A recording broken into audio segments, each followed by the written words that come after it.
Hey guys, welcome back to my channel, Sam Talks Books, and welcome if you're new.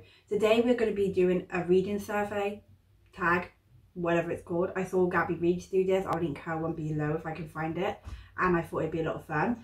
So I think you're supposed to do this at the end of the year, however I've got a lot of videos planned, so I wouldn't have been able to fit it in, so I'm doing it now, which is currently, as we're speaking, I think it's the 5th of December. It's the 4th of December, so almost end of the year. So we're going to jump straight into it with the questions. So I've read about 90 books so far as speaking. By the end of the year I probably would have read about 5 or 6 more, but currently as we're speaking I've read 90 books. Yes, my reading goal actually started off at 50 and I pretty much was nearing that mid-year. So I upped it to 80 and I've passed that with obviously reading 90 books. So I haven't completely worked this out, but I would probably say thriller. I feel like it is thriller. I've read a lot of those a lot of thrillers this year. For longest book, it is Crescent City. This one is about 800 pages. And for shortest book, roughly, not 100% sure on this one, is The Midnight Library. It's just under 300 pages. Under the Whispering Door by T.J. Klune. 6 Crimson Cranes by Elizabeth Lim. The Bright and the Pale by Jessica, and we're not even going to try pronouncing the last name. I'll show you guys here. Finny Donovan is Killing It by who? Al Cosnano? Butchering it. In My Dreams I Hold a Knife by Ashley Winstead. And finally, The Lost Apothecary by Sarah Penner. It once again is Finny Donovan is Killing It. I absolutely love this book. It was a 5-star read. Can't wait for the next one. In My Dreams I Hold a Knife. Such a good read. And The Bright and the Pale. This was also an amazing read and also my recommendations for winter reads. So if you haven't checked this out, definitely go and check it out.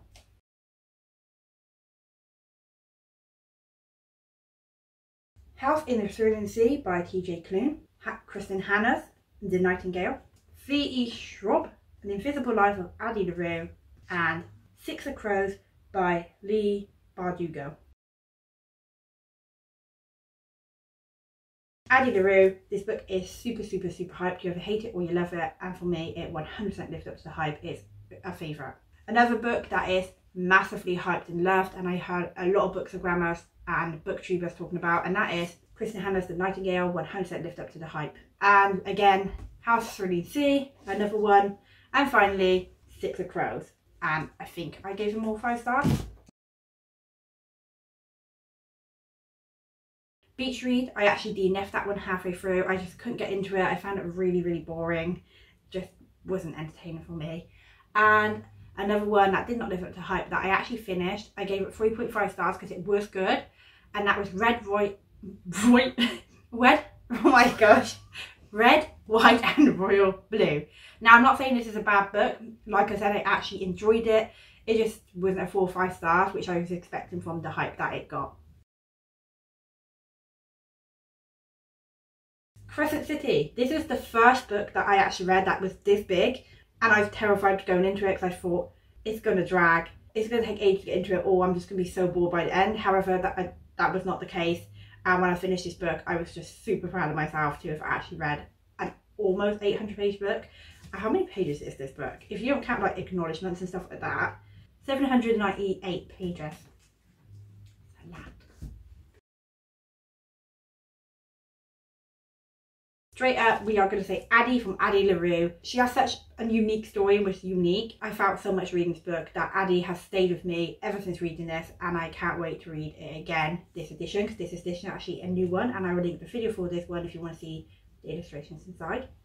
Next is Izzy from The Nightingale. She was such a young character but so feisty. When I say young, she's like I think 18 or 19, but obviously she grows throughout the book. I think Izzy's character is just super brave and someone that you want to be like if you're in this situation. If you don't know, Nightingale is a World War II book where the German Nazis have overtaken Paris. I don't know what's going on with my voice, but I absolutely loved Izzy. She is just a really amazing character.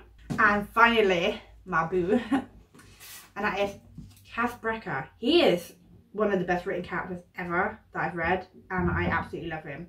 I never understood people when they say book boyfriends, but like, I do now. And first up, I'm going to say Six of Crows. So this is definitely not my type of book. Like, it's just not a book that I would have gone for. So many people were talking about it, and this edition was on sale, so I was like, you know what, I'm going to go for it.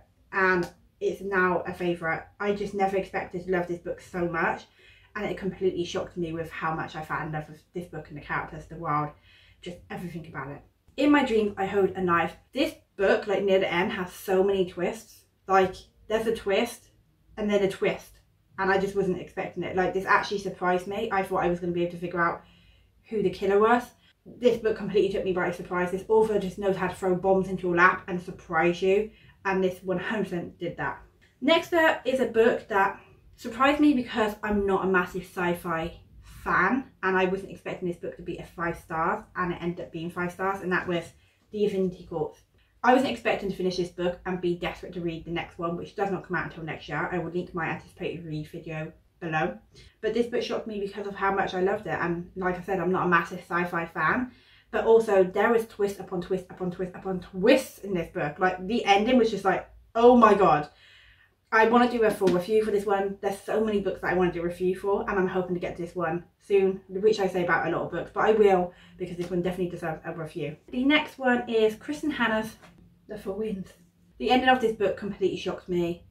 I didn't expect to cry as much. I mean, I kind of did, but like, there are certain things in this book that happened that completely shocked me and just made me bawl my eyes out. But the ending of this book is what shocked me the most. This is such a well written book, and I learned a lot from this one, so I definitely recommend reading this one. If you haven't read Kristin Hannah yet, definitely read one of her books. She's incredible at writing historic fiction. So this one's really difficult because I've read a lot of books that had amazing couples, so I just narrowed it down to 2, otherwise we'll be here all day. And the first one is Red and Chloe from Get to Life, Chloe Brown. I adore these characters. There's a song by Ella Henson saying let's go home together, and whenever I hear that song I cannot help but think about these characters. It feels like it was written for them. These characters were funny, they had these emotional moments, just everything about these characters was just amazing, and I rooted for them the entire way through this book. They are just the best. And next up is Naomi and Nicholas from You Deserve Each Other. This book made me laugh so much, and these characters felt so real. This was a favourite, and if you haven't read this book, I definitely say like for you to go out and check it out. It's like a second chance romance, but it's done so well. Wow, I can't even speak today. It's done so well. It was so realistic, and I loved everything about these characters. So yeah. Now, I've read a lot of books that were really well written, but I'm going to have to say for this one, The Invisible Life of Addie Larue. It's so unique and beautifully written and poetic sort of feeling to it, and a lot of the phrases in this book have stayed with me. I even went and got a bookmark that had one of the phrases on it, because it stays with you. I have so many phrases from this book that I love, and I want to try and remember, and if I remember them I'll link it, like I'll put it here somewhere, the phrase. So but yeah, this one is just so well written, so beautiful. Another book that stayed with me since I read it, like I think I said a few moments ago, but so beautiful.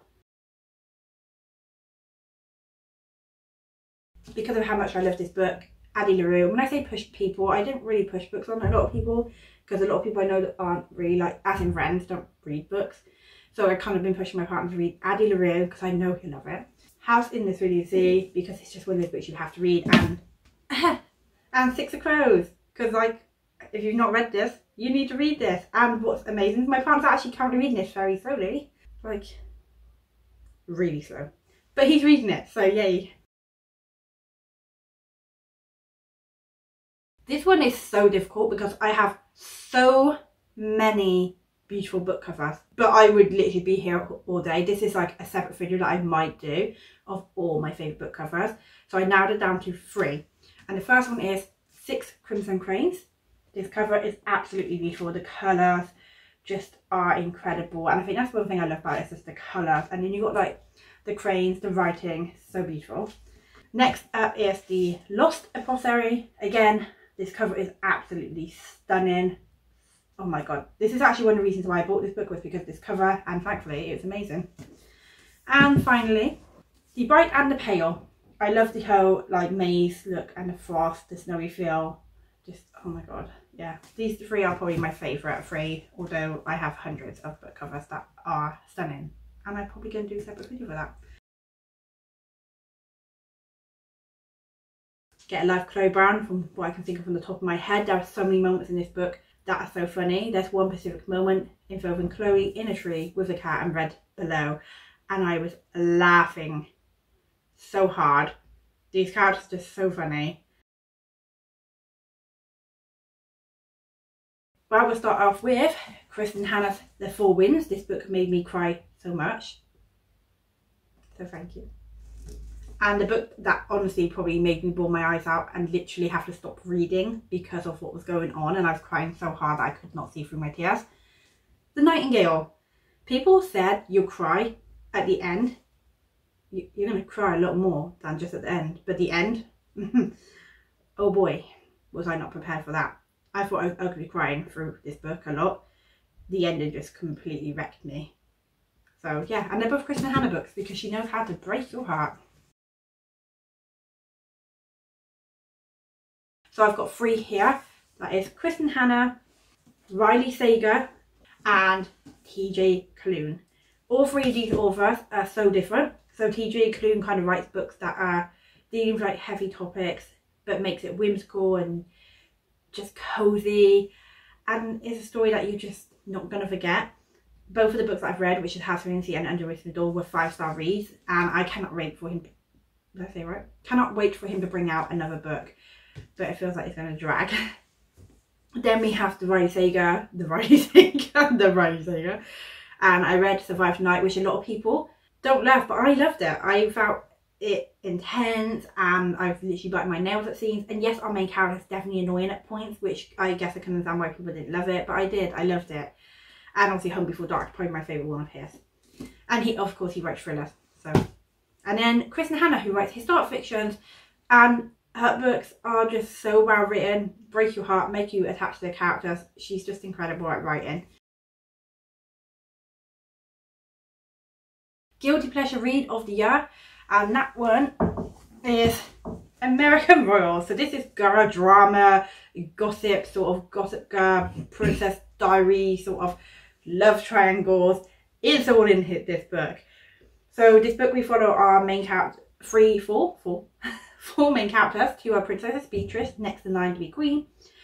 Samantha, which is the younger sister, she's a twin, and she's the younger princess to Beatrice. And then we follow Daphne, who used to date the prince, which is Samantha's twin brother.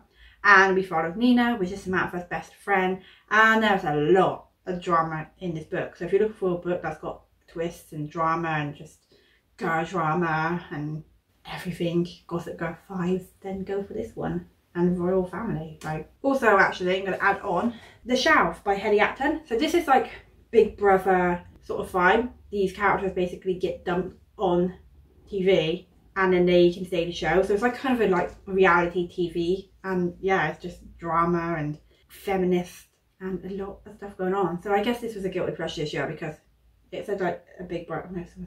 No, almost, you know, like Big Brother, but it's like a dating sort of thing. So you get left on the shelf and the winner is the keeper.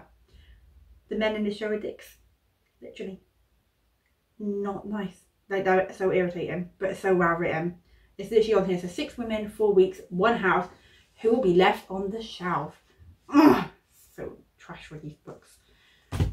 That is all the questions I have. I actually really enjoyed doing this, but it made me realise how many favourite books I've got, and I do have to make a video of my top 5, and I don't think I'm going to be able to do that. So I might treat and do top 10. I can do that, it's my rules. But yeah, if you enjoyed this video, please hit that like button, subscribe, it means the world to me, and turn on that notification bell so you get alerts when I next upload. And until next time, bye!